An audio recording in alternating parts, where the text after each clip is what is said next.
नमस्कार साथियों, मैं सत्येंद्र सिंह एक बार फिर से स्वागत करता हूं।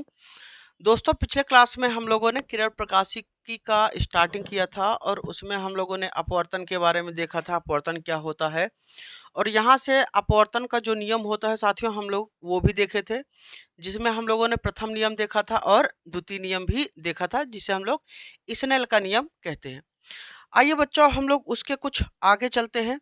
जैसे बात करते हैं किसके नियम पर, स्नेल का नियम।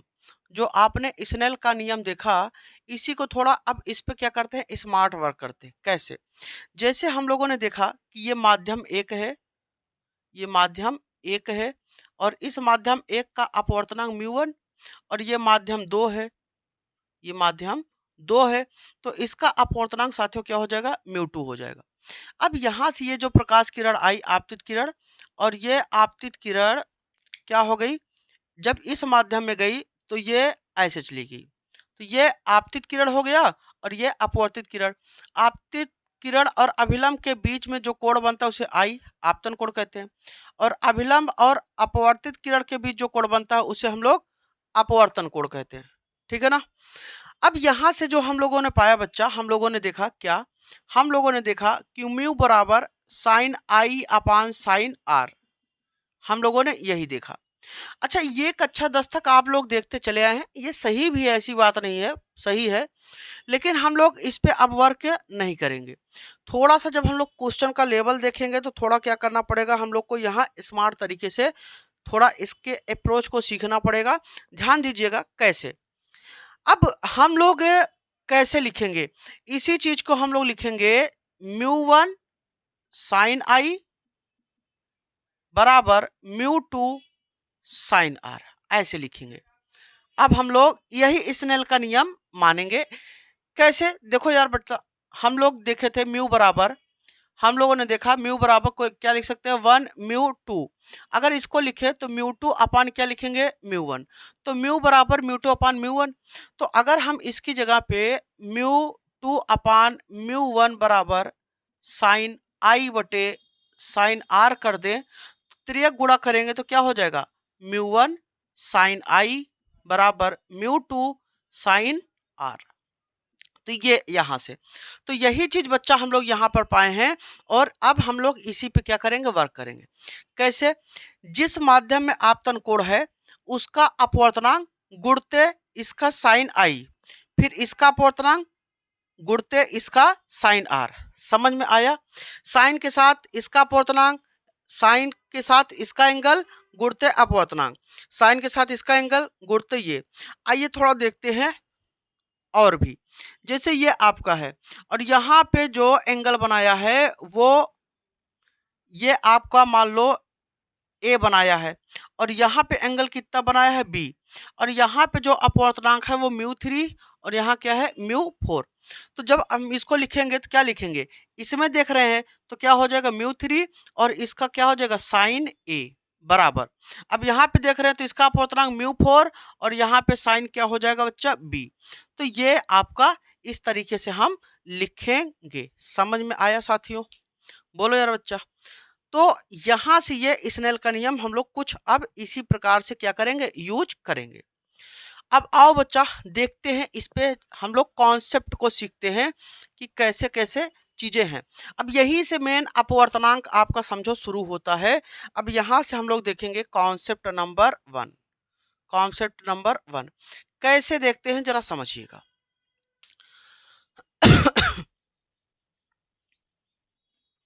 यहाँ से बच्चा, अगर मान लो हमारे पास ये पैरेलल रेखाएं हैं, सरफेस है, ध्यान दीजिएगा।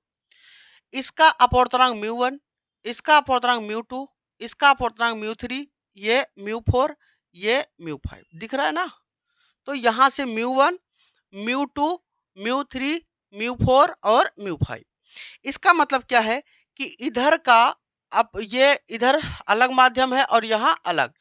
अच्छा, अगर म्यू का मान चेंज हो गया, बदल गया, तो इसका मतलब बच्चा कि उसका माध्यम ही बदल गया। और यहाँ पर हम लोग ये क्या देखेंगे, हम लोग यहाँ देखेंगे ये कब का है, ये कॉन्सेप्ट आपका किसके लिए है, तो मल्टीपल पैरेलल सरफेस। मल्टीपल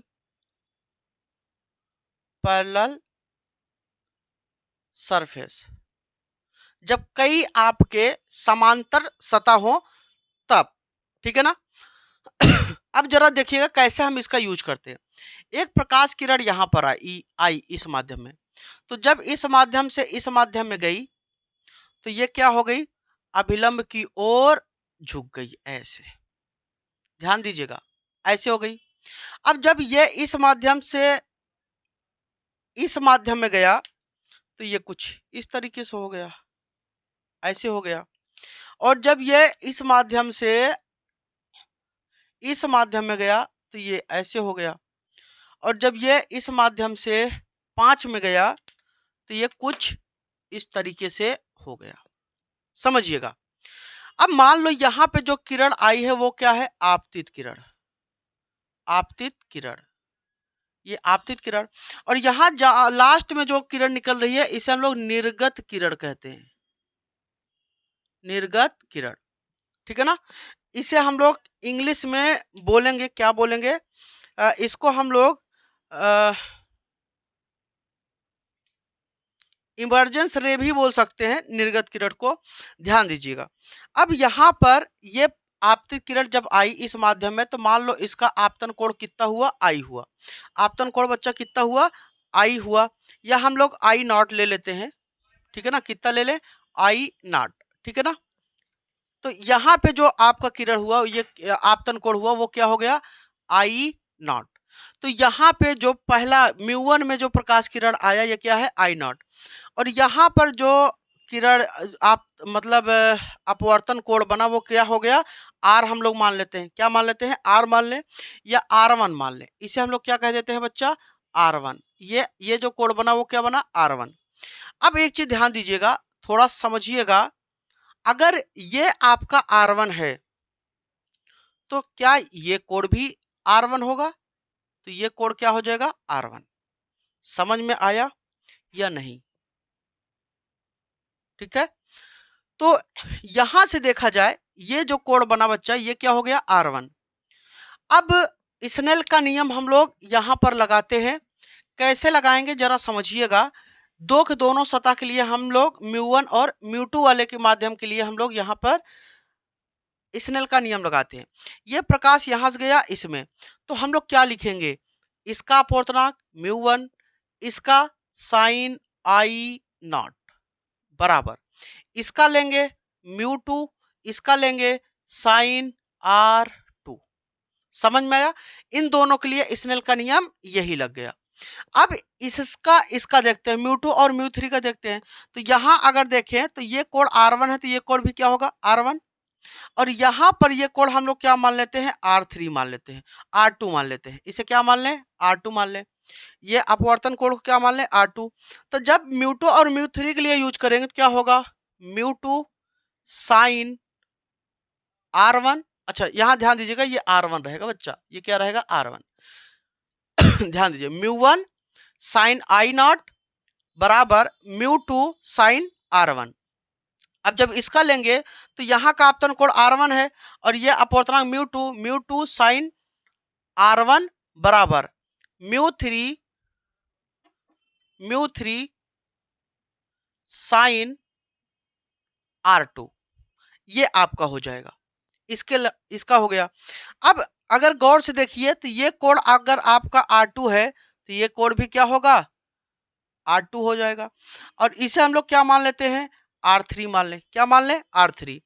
तो हम लोग यहां से देखेंगे इन दोनों के लिए म्यू3 और म्यू4 के लिए देखेंगे तो यहां से हम लोग लिख सकते हैं म्यू3 साइन R2 बराबर, यहां पर लिखेंगे म्यू4 साइन R3। समझ में आया, इन दोनों में जब हम स्नेल का नियम लगाएंगे तो ये लगेगा, ठीक है ना। अब अगर ये R3 है तो क्या बच्चा ये भी तो R3 होगा। और ये आपका निर्गत कोण हम E लिख देते हैं, क्या लिख देते हैं, E लिख देते हैं। तो यहाँ पर अगर लगाएं इसके लिए तो आपका क्या होगा, म्यू4 साइन R3 बराबर म्यू5 साइन E हो जाएगा। अब गौर से देखो यार बच्चा, अगर इन दोनों का ध्यान दो, इन दोनों का इसका और इसका देखिए, तो इसका जो राइट हैंड साइड है इसके लेफ्ट हैंड साइड के बराबर है। अगर ये दोनों बराबर है तो ये दोनों भी क्या होंगे, बराबर। अगर इसका इन दोनों का देखिए तो क्या इन दोनों में ये दोनों सेम है। इसका मतलब कि अगर हम इसको लिखना चाहें तो इसके बराबर हम इसको लिख सकते हैं, ये इसके बराबर होगा। तो इसी चीज को अगर हम लिखना चाहें तो बच्चा यहाँ क्या लिख सकते हैं, लिख सकते हैं mu one sine i not बराबर mu two sine r one बराबर, यहाँ पर क्या हो जाएगा, म्यू, ध्यान दीजिएगा, यहाँ से आपका क्या हो जाएगा, mu two sine r two बराबर म्यू थ्री साइन आर, यहाँ पे आर थ्री बराबर म्यू, ध्यान दीजिएगा, यहाँ क्या हो गया म्यू थ्री। अब यहाँ से क्या हो जाएगा, ये म्यू वन म्यू टू, और यहाँ पे क्या हो जाएगा, ये आपका, ध्यान दीजिएगा इधर, ये इसके बराबर हो गया और ये इसके बराबर। तो यहाँ क्या हो जाएगा, म्यू थ्री आर टू, और फिर क्या हो जाएगा म्यू फोर आर थ्री, और फिर म्यू फाइव साइन ई। ये आपका ऐसे हो जाएगा। इसका मतलब समझना क्या चाहते हैं साहब, क्या इसका मतलब हुआ, फिर से समझिएगा। उम्मीद करता हूँ ये आपको समझ में आ रहा होगा, फिर से समझिएगा। इसका मतलब क्या है कि अगर ये दोनों बराबर है, ये आपका है, तो इसी के बराबर क्या है ये, तो इसका मान उठा के, यही चीज तो यहाँ है तो यहाँ रख देंगे, और इसी का मान क्या है, ये है, तो ये इसके बराबर हो जाएगा, और इसी का मान क्या है, ये है, तो ये इसके बराबर हो जाएगा। इसका मतलब कि इसके बराबर ये, इसके बराबर ये, इसके बराबर ये, इसके बराबर ये। तो साइन आई, यहाँ पे mu one sine i not बराबर mu two sine r one बराबर mu three sine r two बराबर mu four sine r three बराबर म्यू फाइव साइन ई। तो ये हम लोग लिख सकते हैं। अब इसका मतलब क्या है, इसका मतलब ये है कि हम को जब यूज करना होगा तो कंडीशन क्या, अगर मल्टीपल पैरेलल सरफेस हैं, उसमें प्रकाश किरण आई है, अगर आपको कह दिया जाए कि बताओ भैया ध्यान दो कि यहाँ का ये इस वाले का म्यू थ्री का क्या होगा, तो आप सीधा यहाँ से जहाँ से ये प्रवेश किया है उसका लिखेंगे mu one sine i not, और जहाँ का अपवर्तन पूछ रहा है आप वहाँ पे लिखेंगे, क्या लिखेंगे, mu three sine r two, direct ये लिखेंगे, यही इसका मतलब होता है। ठीक है ना। अब जैसे अभी मैं आपको क्वेश्चन दिखाता हूं कि क्वेश्चन यहाँ पर कैसे लिए जाएंगे, ध्यान दीजिएगा। एक क्वेश्चन आप देखेंगे तो सारे कॉन्सेप्ट यहाँ पे क्लियर हो जाएंगे, लेकिन ध्यान दीजिएगा ये जो पहला कॉन्सेप्ट है ये केवल और केवल मल्टीपल सरफेस के लिए, पैरेलल सरफेस के लिए है। अगर सरफेस आपका पैरेलल नहीं है तो ये फिर अप्लाई नहीं होगा, बस इतना ध्यान दीजिएगा। अब यहाँ पे बच्चा, जैसे हम एक एग्जाम्पल लेते हैं, क्वेश्चन आपका क्वेश्चन नंबर एक।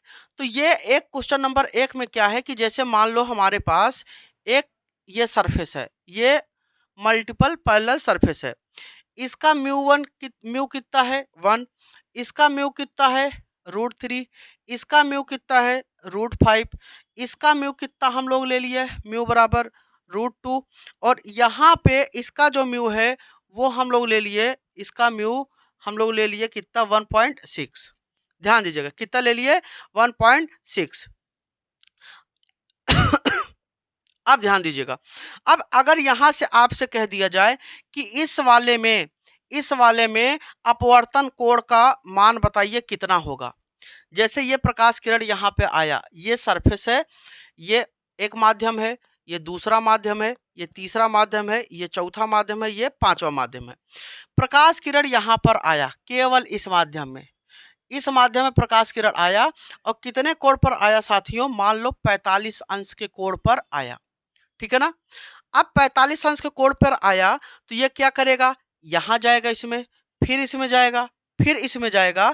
तो कह रहे जब इस वाले में जाएगा, म्यू√2 वाले में जाएगा, तो इसमें अपवर्तन कोण का मान कितना होगा, अपवर्तन कोण का मान कितना होगा, यही इस वाले माध्यम में फाइंड करना है। तो ऐसे कंडीशन के लिए हमें क्या करना पड़ेगा, हमें इसी स्नेल के नियम का सहारा लेना पड़ेगा और बच्चा यहाँ से क्वेश्चन को सॉल्व करना पड़ेगा। कैसे करेंगे, आओ बच्चा देखते हैं यहाँ पे। अब जैसे इसमें आपका आया है तो ध्यान दो, ये माध्यम क्या है, एक, माध्यम का अपवर्तनांक कितना है, एक, और यहाँ कोण कितना है, 45।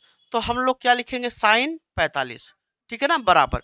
अब इसको भूल जाओ, इसको भूल जाओ, यहाँ पर पूछा है, अगर यहाँ पे पूछा है तो हम क्या करेंगे, यहाँ का अपवर्तनांक लेंगे √2, और साइन यहाँ पे मान लो जब आता है तो वो कितना अपवर्तन कोण बनाता है, r, तो ये हो गया। अब अगर यहाँ से ले तो ये आपका 1 है ही, और इसका मान रखेंगे तो 1/√2 हो जाएगा, और ये बच्चा क्या हो जाएगा, √2 साइन कितना, r। इसका मतलब क्या है कि जब इसका हम यहाँ गुणा करें तो 1/√2 इंटू √2 बराबर क्या हो जाएगा बच्चा, साइन r। अब यहाँ से साइन r बराबर जब लेंगे तो 1 क्या हो जाएगा, 2 हो जाएगा। अगर बच्चा हम इसी की बात करें तो साइन r बराबर √2 कितने का मान होता है, साइन 30 अंश का, साइन साइन कैंसिल, r बराबर कितना, 30 अंश। इसका मतलब कि जब ये आएगा यहाँ पर आएगा तो ये कितना, इसका अपवर्तन कोण होगा, 30 अंश होगा, ठीक है ना बच्चा, कितना होगा, 30 अंश होगा। अब जिस माध्यम में आपका, चाहे अगर इसमें कहा होता तो हम इसका ले लेते, आर यहाँ पे क्या लेते, √3 गुणते साइन r कर लेते। अगर इसमें पूछता कि इसमें अपवर्तन कोण का मान क्या है तो हम क्या लिखते, यहाँ पे √5 इंटू क्या लेते, साइन r ले लेते, ठीक है ना। तो ये आपका तरीका है, यहाँ से इस तरीके को क्वेश्चन को हम लोग सॉल्व करते हैं, ठीक है ना भैया, कोई दिक्कत। तो यहाँ से ये चीज है। अब जैसे एक क्वेश्चन मान लो और आपका है, ध्यान दीजिएगा,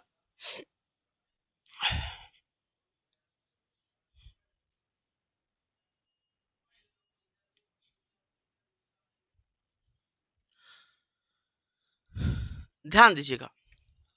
अब जैसे यहाँ पर अगर देखा जाए, ध्यान दीजिएगा, यहाँ पर अगर देखा जाए ये आपका, ये माध्यम क्या है, वायु है, ये माध्यम क्या है, वायु, और वायु का अपवर्तनांक कितना होता है, μ1 बराबर कितना, 1, और यहाँ कोई माध्यम है μ2, उसका अपवर्तनांक हमें नहीं पता, इसका अपवर्तनांक हमें बच्चा नहीं पता। और यहाँ पर जो प्रकाश किरण आया है वो कितने अंश पे आया है, 45 अंश पे, और जब यहाँ से जाने लगा बच्चा ये कितना अंश पे है, 30 अंश पे, कितने अंश पे है बच्चा, 30 अंश पे, ठीक है ना। तो अब यहाँ से कह दिया जाए कि माध्यम का अपवर्तनांक क्या होगा, ये हमें क्या करना है, बताना है। तो अगर यहाँ पे इस माध्यम का अपवर्तनांक कितना है तो हम लोग क्या करेंगे, ध्यान दीजिएगा, हम लोग यहाँ लगाएंगे μ1, ये अगर आई है और ये आर, तो μ1 साइन आई बराबर μ2 साइन आर। तो यहाँ μ1 का मान 1, साइन आई का मान 45, μ2 का मान ज्ञात करना है, साइन आर का मान 30। अब यहाँ देखिए साइन 45 का मान 1/√2, और μ2 इंटू इसका मान कितना हो जाएगा, 1/2 हो जाएगा। अब अगर इसका यहाँ गुणा कर दें तो ये कितना हो जाएगा, तो यहाँ से μ2 बराबर 2/√2 हो जाएगा, क्योंकि जब 2 का यहाँ आप गुणा करेंगे कितना हो जाएगा, 2 हो जाएगा। तो μ2 बराबर यहाँ पे इतना हो गया, इसका परिमेयकरण कर दें, हर का क्या कर दे बच्चा, परिमेयकरण कर दे। तो जैसे आप परिमेयकरण करेंगे तो ये 2√2 हो जाएगा, और यहाँ 2 हो जाएगा, 2 से 2 कैंसिल, तो म्यू बराबर √2, और √2 का मान 1.414 होता है, तो ये वैल्यू क्या हो जाएगी, मिल जाएगी। इसका मतलब कि इस माध्यम का जो अपवर्तनांक है उसका मान कितना है, 1.41 होगा, ठीक है ना। तो इस तरीके से कुछ यहाँ पर निकाला जाता है, समझ में आ गया।